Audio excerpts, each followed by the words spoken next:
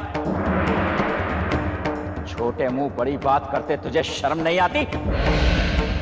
मूर्ख बालक, हम तुम्हें अंतिम चेतावनी देते हैं, द्वार छोड़कर हट जाओ, अन्यथा हम तुम्हें यमलोक का मार्ग दिखा देंगे। मूर्खों, तुम मुझे मृत्यु की धमकी देकर डराना चाहते हो? मेरी माता की आन है, यदि एक बार स्वयं यमराज ही क्यों ना आ जाए, मैं उन्हें मार मार कर यहाँ से भागने के लिए विवश कर दूंगा। तुम्हारी तो बिसाती क्या है? तुम्हें अपनी शक्ति का घमंड है तो आओ सब मिलकर मुझसे युद्ध करो, तब पता चलेगा कौन मृत्यु को निमंत्रण दे रहा है।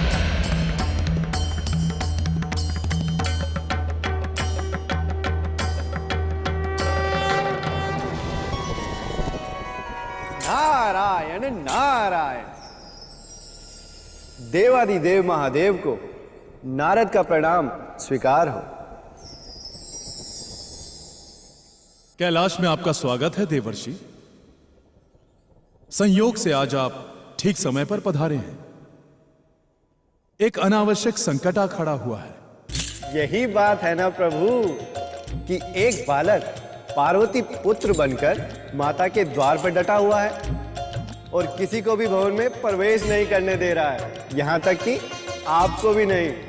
आप ठीक कह रहे हैं देवर्षि।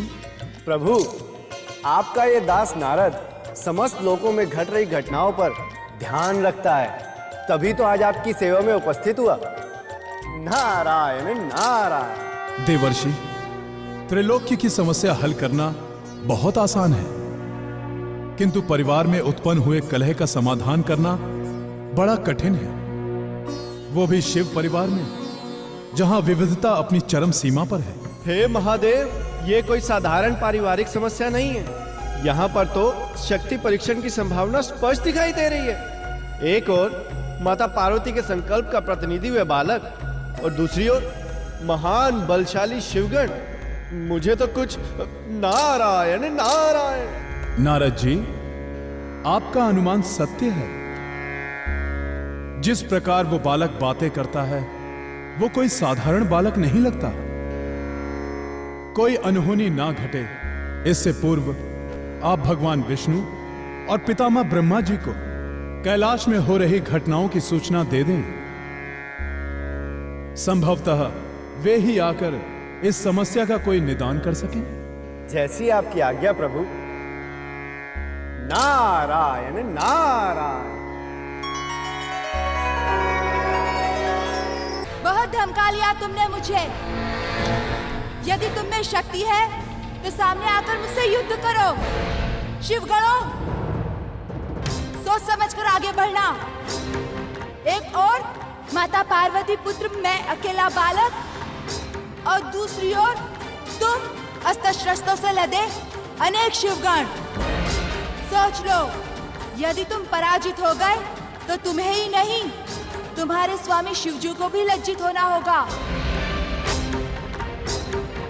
ध्यान रखो, हार जीत तुम्हारे मेरे बीच नहीं, स्वयं माता पार्वती और शिव जी के बीच मानी जाएगी।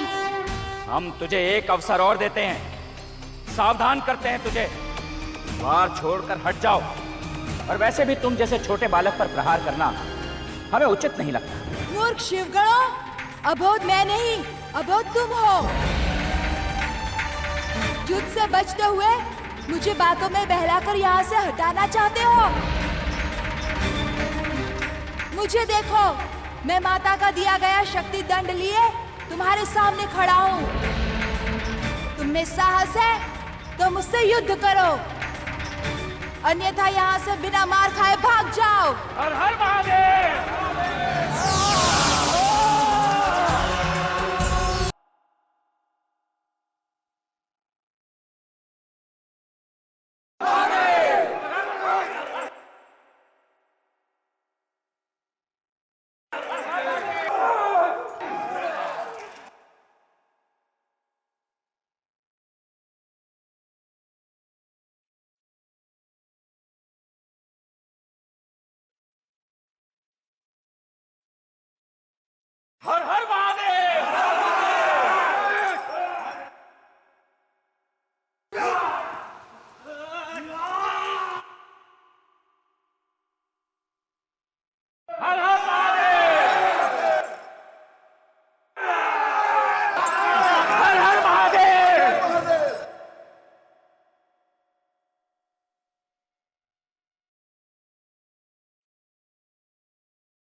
भाग गए कायर कहीं के।